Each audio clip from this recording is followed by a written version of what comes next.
Nationalist foreign policy, और मैं अगर ये कहूँ हिंदू नेशनलिस्ट फॉरेन पॉलिसी। मिले तो हमें इंकी पिंकी पाओ की हमारे चाइना वाले ही भाई मिले हमें, और हमें मिला कोई नहीं।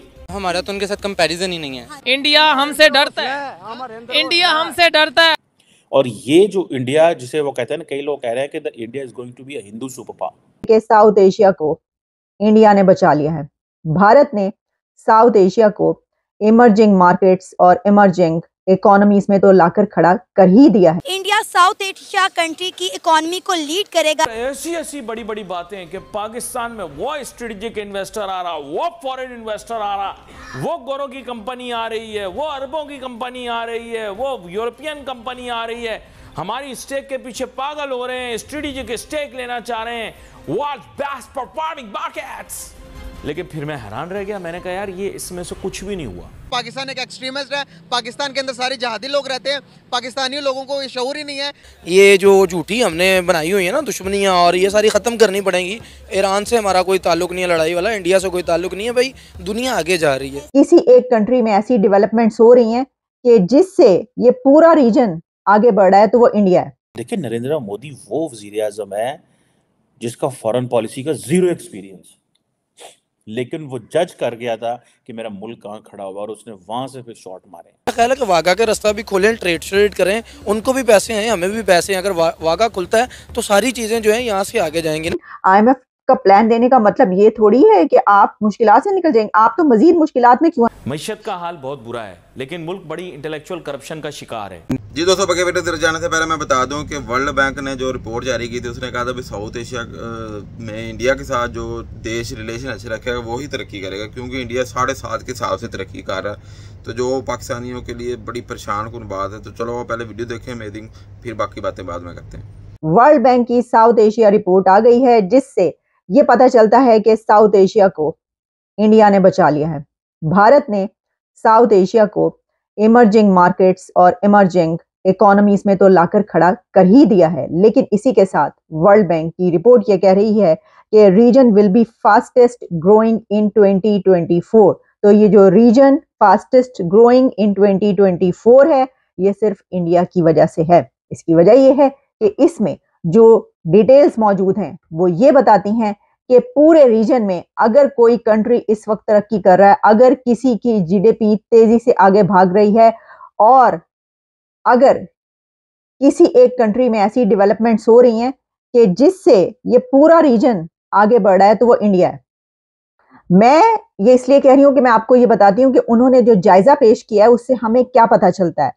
पहली बात तो ये कि पाकिस्तान के हवाले से पाकिस्तान के लिए उन्होंने एक वार्निंग भी जारी की है। पाकिस्तान के लिए जो पाकिस्तान की पिक्चर है, एक स्टार्क पिक्चर, एक बहुत डार्क पिक्चर पाकिस्तान की इस वर्ल्ड रिपोर्ट में सामने आई है, जिससे पता ये चलता है कि 1 करोड़ और लोग, 1 करोड़ मजीद पाकिस्तानी पॉवर्टी लेवल से नीचे जाने वाले हैं, और 10 मिलियन पीपल जो कि ऑलरेडी इतनी अच्छी सिचुएशन में नहीं है, लेकिन अब वो गुर्बत की लकीर से भी नीचे चले जाएंगे। और सिर्फ यही नहीं, बल्कि इंडिया, भूटान, बांग्लादेश, श्रीलंका, इस रीजन के जितने कंट्रीज हैं साउथ एशिया में, उनमें पाकिस्तान सबसे बिलो रेट पर जा रहा है। 1.8% GDP ग्रोथ। मुझे ये बताइए कि 1.8% पर कौन सा कंट्री जो है वो आगे चल सकता है। और इसके अलावा अपना जो है ये जो झूठी हमने बनाई हुई है ना दुश्मनियाँ, और ये सारी ख़त्म करनी पड़ेंगी। ईरान से हमारा कोई ताल्लुक नहीं है लड़ाई वाला, इंडिया से कोई ताल्लुक नहीं है भाई, दुनिया आगे जा रही है। अब लोग मरीख पर ज़िंदगी जो है उसको सर्च कर रहे हैं, तो हम यहाँ पर आगे लड़ेंगे। मेरा ख्याल है कि वाघा का रास्ता भी खोलें, ट्रेड करें, उनको भी पैसे हैं, हमें भी पैसे हैं। अगर वाघा खुलता है तो सारी चीज़ें जो हैं यहाँ से आगे जाएंगी ना। लुधियाना से गारमेंट्स आएगा, वहाँ का प्याज आएगा, वहाँ का जो चीज़ें हैं वो जहाँ से जाएंगी। यहाँ से चीज़ें जब उधर जाके बिकेंगी, हमारी करेंसियों का भी जो एक्सचेंज होगा, हमें कोई ना कोई एम्पावरमेंट मिलेगी। और दूसरा जो दुनिया तरक्की कर रही है, इंडिया ने जो तरक्की किया है वो IT में किया है। इमरान खान वज़ीर आज़म था तो यहाँ पर सबसे ज़्यादा तरक्की जो काम हुआ था कोरोना के दौर में, कोरोना में मुल्क डिफ़ॉल्ट हो गए बड़े बड़े बड़े, लेकिन पाकिस्तान चल गया, पाकिस्तान ने मैनेज कर लिया क्योंकि IT, फूड पांडा हो गया, ऊबर होगी, क्रीम होगी और इस तरह की ऐप्स होगी, और घर बैठे आपको हर सहूलत मिल रही थी। कोरोना के दौर में वो कौन दे रहा था? IT दे रही थी। जब हमारा IT सेक्टर मजबूत होगा फिर बाहर से यहाँ पर पैसे आएंगे। आपके बगैर आपका घर चल सकता है? नहीं। आपके बगैर चल सकता? नहीं चल सकता। नहीं चल सकता। अभी जो हमारे मसाइल हैं वो रोटी के मसाइल है। आप घर के लिए ऐसा कोई मसाइल पैदा करो तो आपका घर का निज़ाम चले। अभी चल सकता? नहीं चल सकता। नहीं। तो अभी हमारी सोचें ये भरी गई हैं। अभी हमें ज़रूरत है इकोनॉमिकल पावर होने की। इंडिया दुनिया की 5वीं बड़ी मैशत है इस टाइम। टेक्नोलॉजिकल लिहाज से, वो IT के लिहाज से इस टाइम दुनिया का नंबर 1 मुल्क है IT इंडस्ट्री का। आप ये बताएं, यही बात तो मैं कर रहा हूँ कि हमारी हुकूमत ने क्या किया हमारे लिए, बताएं। सबसे ज़्यादा मेहनत हम पाकिस्तान में करते हैं, इतना आपको पता है। किसी भी फील्ड पे लगा ले, किसी भी काम पे लगा ले, ठीक है, किसी भी फील्ड। अभी ये इतनी मेहनत हम बाहर किसी मुल्क में जाकर करें ना, अगर हम इधर 1000 रुपये कमा रहे हैं ना, तो उधर डेली का 5000 कमाएंगे। पता है हमारा किधर जा रहा है? बताए ना किधर जा रहा है? बिल्कुल सही कह रहे हैं। कौन लेके जा रहा है? हर चीज गवर्नमेंट भी नहीं करेगी, कुछ चीजें नहीं। 1000 रुपये दिहाड़ी है मेरी, 1000 रुपये दिहाड़ी है, 4-5 जने खाने वाले, कैसे पूरा करेंगे हम? 2 बंदे लाहौर में खाना। अभी आप कह रहे थे कि मैं जंग करने जा रहा हूँ। ओ यार, ये किसका कसूर है इसमें? मसला तो यही है ना भाई, पहले घर की रोटी, पहले घर के अफराद को पूरा करना। एक मिनट, एक घर की रोटी नहीं, कसूर हमारा ही है ना। हमारा कसूर, हमारे दिमाग के अंदर सिर्फ नफरतें भरी गई हैं। किसके लिए? नॉन मुस्लिम्स के लिए। ये वीडियो अगर नॉन मुस्लिम कोई देखता है तो हमारे लिए क्या बनेगा? पाकिस्तान एक एक्सट्रीमिस्ट है, पाकिस्तान के अंदर सारे जहादी लोग रहते हैं, पाकिस्तानी लोगों को ये शऊर ही नहीं है कि इंसानियत के साथ सारे मसाइल, बात करने का लहजा अच्छा नहीं है, उन्हें तालीम नहीं है। बिल्कुल सारे मसाइल एक साइड पे, सारे मसाइल एक साइड पे। नवाज शरीफ, ठीक है, कोई भी है हुकूमत पे, उनको हमारे बारे सोचना चाहिए। तो इसीलिए मैंने ये कहा कि इस रीजन को, साउथ एशिया को, वर्ल्ड बैंक की इस रिपोर्ट में इंडिया ने बचा लिया। तो जनाब, उनका ये कहना है कि जो इस वक्त इंडिया है वो एक इमर्जिंग मार्केट के तौर पर और एक ऐसी जगह पर नजर आ रहा है कि वो साउथ एशिया को लीड कर रहा है और यही कंट्री लीड करके आगे चलेगा और region will be fastest growing in 2024 only due to India. क्योंकि बाकी मैंने बांग्लादेश, अच्छा बांग्लादेश इसके अंदर अच्छी, उसकी कारकर्दगी परफॉर्मेंस बहुत अच्छी है, 5.6% पे है बांग्लादेश, और जाहिर है कि बांग्लादेश में भी इसका अपना हिस्सा है। लेकिन वहां पर भी जो है कुछ चीजें चलती रहती हैं, प्रॉब्लम्स रहती हैं, लेकिन खास तौर पर जो उसमें कही जा रही है, जैसे कि इंडिया में भी देखिए, वैसे तो हर कंट्री में कोई ना कोई क्राइसिस रहता है, जॉब्स जो हैं उसका काफी क्राइसिस रहता है, इसके अलावा और भी कुछ ऐसी चीजें हैं जिसमें डेवलपमेंट होने की जरूरत है। लेकिन मसला ये है कि एक इकोनॉमी जो है वो सिर्फ नीचे जा रही है और वो पाकिस्तान है। अच्छा, अब इसमें फिर हम जब आगे बढ़ते हैं तो मैंने देखा जरा पाकिस्तान पे तफसीली हम डाल लें नजर, तो उस पर पता ही चलता है कि पाकिस्तान में मजीद 1 करोड़ अफराद का गुर्बत की लकीर से नीचे जाने का खदशा है। आलमी बैंक वर्ल्ड रिपोर्ट ने ये दी है रिपोर्ट। तो अब देखिए कि इंडिया में ऑलरेडी तमाम ममालिक कितना इंटरेस्ट शो कर रहे हैं इन्वेस्टमेंट के लिए। इंडिया के प्राइम मिनिस्टर नरेंद्र मोदी अपने ये 2 टेन्योर्स में जब भी किसी मुल्क में गए हैं, वो हमेशा अपने मुल्क के लिए नई इन्वेस्टमेंट जो है लेकर आए हैं, नए प्लान्स लेकर आए हैं, नई डील्स लेकर आए। लेकिन हमारे प्राइम मिनिस्टर जब भी किसी मुल्क में जाते हैं तो हम कटोरा लेकर पहुँच जाते हैं कि भाई हमारी मदद करो।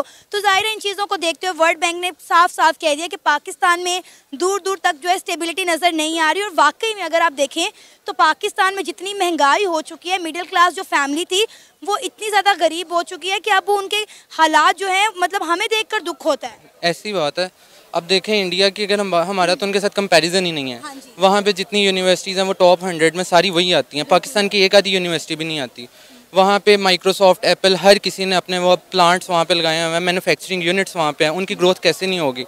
इंडिया एक बहुत बड़ी मार्केट है, वो सब उनको सपोर्ट कर रहे हैं, वो एज अ मार्केट देखते हैं। पाकिस्तान को यहाँ पे वैसे ही इनफेमस है, यहाँ पे कोई क्रिकेट नहीं खेलने आता, बिजनेस करने कैसे आएगा? जी दोस्तों, हमने वीडियो देखी, वीडियो में हमने देखा भी जो ये है ना, दुनिया में बहुत कम देश हैं जो इस टाइम लड़ाई झगड़ों में भरे हुए हैं। एक हमारा देश है और उसको ना हर टाइम हमारे देश के रिलेशन जो है ना अपने हमसायों के साथ ठीक नहीं होते, समझ नहीं आती, पता नहीं क्या मसला है। अब देख लें, हमारे ना अफगानिस्तान के साथ रिलेशन अच्छे, ना हमारे ईरान के साथ अच्छे, ना हमारे इंडिया के साथ अच्छे, ले दे के एक चाइना बचा, वो भी पता नहीं कब तक अच्छे रहेंगे थोड़े बहुत। तो लेकिन हकीकत ये है कि अब जो पाकिस्तानी अवाम है ना वो भी ये समझ गई है कि भाई आप जब तक रिलेशन अच्छे नहीं रखेंगे दूसरे देशों के साथ आप तरक्की नहीं कर सकते।